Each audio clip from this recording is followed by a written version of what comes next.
আসসালামু আলাইকুম বন্ধুরা, তোমরা সবাই কেমন আছো? আশা করি তোমরা সবাই খুব ভালো আছো। আলহামদুলিল্লাহ আমিও অনেক ভালো আছি। তো আজকে দুপুরবেলা হলো মুরগি ভুনা করব। তো চলো আমি আজকে কিভাবে মুরগি ভুনা করি সেটা তোমাদেরকে শেয়ার করব। তো আজকে আমার বান্ধবী বলতেছিল হের একটি মুরগি ভুনা করে খাওয়াইতে। তো কীরকম সে আমার হাতের মুরগি ভুনা নাকি তার অনেক ভালো লাগে। তো চলো আমি কিভাবে মুরগি ভুনা করে খাওয়াই সেটা তোমাদেরকে শেয়ার করবো। ভালো বন্ধুরা, দেখো এই মুরগি দুইটা এখনই নিয়ে আসছে, একদমই তাজা মুরগি দেখতে পারতেছো। তো মুরগিগুলো আমি বের করে নিচ্ছি, আর আমি বলতেছি আমার বান্ধবীকে বলতেছিলাম যে তুই এটা পরিষ্কার করে দে আর আমি সব কিছু গুছিয়ে নিই। এদিকে ওকে দিয়ে দিলাম মুরগিটা দুধে বন্ধুরা, আর এদিকে আমি মরিচ টরিচ সব কিছু গুছিয়ে নিতেছি। তো দেখো বন্ধুরা, আমার গোছানো কিন্তু শেষ হয়ে গেছে। এখানে এই যে মানে রসুন ব্লেন্ডার করে নিয়েছি, টমেটো আর সঙ্গে আছে পেঁয়াজ, আর মুরগিটাও পরিষ্কার করে নিয়ে আসছে। মুরগিটা একটু কেটে কেটে নিয়েছি, কারণ কেটে নিলে ভালো হয়, একটু মশলা একটু ভিতরে ঢোকে এই কারণে।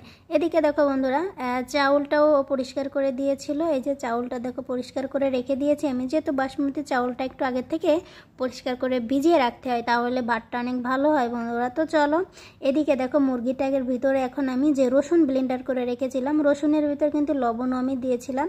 তো এই যে দেখো রসুন আর লবণ একসাথে চলে গেল। এরপরে মরিচের গুঁড়ো অ্যাড করে দিলাম বন্ধুরা, আর এখানে একটু মরিচের পরিমাণটা একটু কম দেবো। এরপরে এই যে এলাচের গুঁড়ো বা দারচিনি যেটা যেটা বলো না কেন বন্ধুরা, সব কিছু আমি কিন্তু ব্লেন্ডার ইউজ করি, মানে একদম গুঁড়ো যেটা এটা ইউজ করি, ঠিক আছে।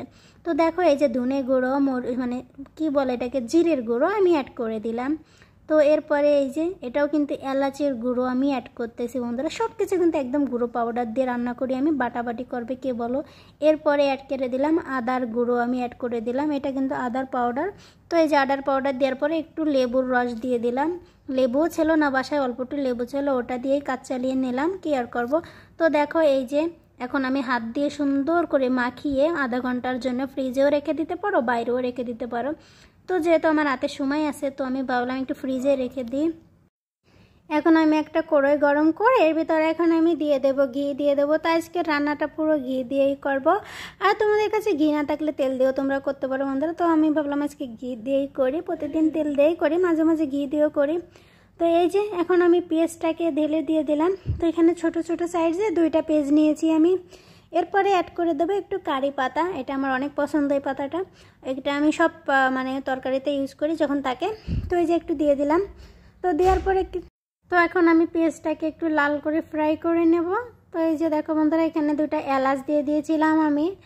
তো এলাচটা দিলে ঘ্রাণ হয়, এই কারণে এলাচটা দিলাম। এরপরে এই যে টমেটো কেটে রেখেছিলাম 2টা, টমেটোগুলো দিয়ে দেবো এখন আমি। তো আজকের রান্নাটা কিন্তু বন্ধুরা একদমই সিম্পল, এতটা সহজ, কিন্তু খেতে অনেক মজা। অবশ্যই তোমরা ট্রাই করে দেখতে পারো এভাবে মুরগি রান্না করলে কেমন লাগে খেতে।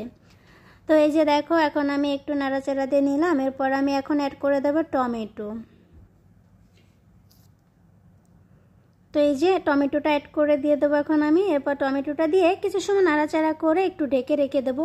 আর এর মাঝে একটু আমি সস দিয়েছিলাম, টমেটোর সস দিয়েছিলাম, ওটা তোমাদেরকে দেখাতে ভুলে গিয়েছি। টমেটোর ভেতরেও এটা আমি অ্যাড করেছিলাম, পরিমাণে অল্প, একদম বেশি না, কারণ বেশি দিলে কিন্তু তারপরে মাংস ভুনাটা কিন্তু একদম মিষ্টি মিষ্টি হয়ে যাবে। তো এখন আমি মাংসটাকে দিয়ে দেবো।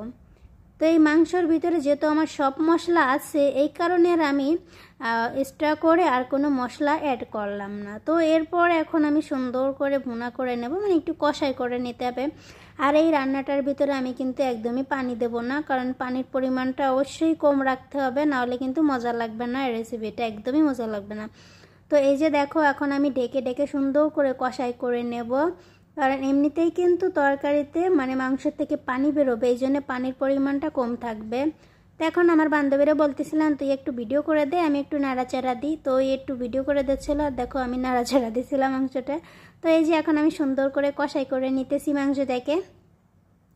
তো আজকের রেসিপিটা শুধু মাংস ভুনাই হবে দুপুরবেলা, যে কোনো একটাই রান্না করে আমি প্রতিদিন, মাঝে মাঝে 2টা 3টা রান্না করি, মানে যখন ভালো লাগে তখন রান্না করি। বেশি রান্না করলে কে খাবে বলো, নষ্ট হয়।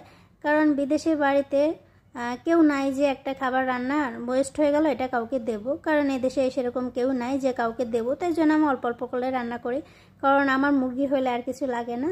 তো এই যে দেখো এখন আমি সুন্দর করে কষাই করে নিতেছি, আর আমি কিন্তু এখন পানি সেরকম দিইনি। এখন এই পর্যায়ে এসে একটু গরুর দুধ আমি অ্যাড করে দিচ্ছি বন্ধুরা, যেহেতু একটু ভুনা করব মুরগিটা, এই কারণে অবশ্যই তোমাদের মানে দুধ দেওয়াই লাগবে। তো অল্প পরিমাণের আমি দুধ দিয়ে দিলাম, আর এই ভুনাটায় অবশ্যই দুধ দেওয়া লাগবে। তো এই যে দুধটা দেওয়ার পরে আমি আরও কিছু সময় সুন্দর করে কষাই করে নেব মাংসটাকে। এখন কিন্তু আমার রান্নাটা কিন্তু প্রায় হয়ে গিয়েছে। আর অবশ্যই বন্ধুরা একদমই পানি রাখবা না, মানে ঝোল টাইপের রাখবা না, তাহলে কিন্তু মজা লাগবে না খেতে। তো দেখো আমার রান্নাটা কেমন হয়েছে অবশ্যই তোমরা যে বলবা, আর যদি ভালো লেগে থাকে তাহলে অবশ্যই পাশে থাকবেন।